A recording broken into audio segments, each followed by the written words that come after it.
በዚህ ዓለም ንግድም ሐሳብም ትምህርትም ዕውቀትም መውደቅ አለው፣ መነሳት አለው። ሁሉም ነገር መማርም መነገድም ማረስም መቆፈርም መመንኮስም መቀሰስም መጳጳስም ሁሉም ጎዳና ነው። እሾህ አለው፣ እንቅፋት አለው። ፈሪ የሆነ ሰው አይ በቃ ይሄንን ያልጀምረውም ያለ ሰው የትም አይደርስም። ምን እባላለሁ ማለትን እግዚአብሔር ምን ይለኛል እንጂ ሰው ምን ይለኛል ያለን ማለትን ያልተወ ሰው ማደግ አይችልም።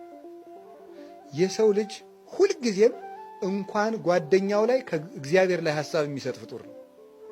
ስለዚህ ሰዎች ስለሚያወሩት ጉዳይ መጨነቅ ሳይሆን እኔና እግዚአብሔር እንዴት ሆነን እየኖርን ነው የሚለውን ነው ማሰብ። ሰው የፈልገውን ማውራት ይችላል።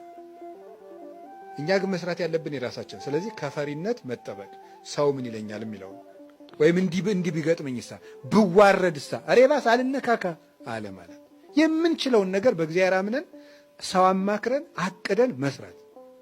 የተበላሸው ይበላሽ፣ የተረፈው ይተርፋል። እንደዚህ ነው መሞከር።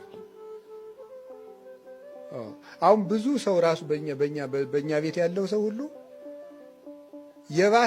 የባስ አስተምሬ ከሚበላሽ አብድ በአርምሞቱ ይመስል ጠቢበ ተብዬ ብኖር ይሻለኛል።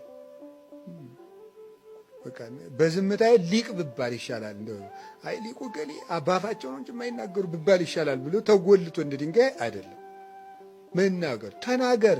ሃይማኖት ከሆነ ከተማርከው ተናገር። እግዚአብሔርን እየፈሩ እግዚአብሔርን መፍራት ነው እንጂ ሰው መፍራት ያበላሻል። ሁልጊዜ እየተሰቀቁ ብኖር መሻሻል የለም።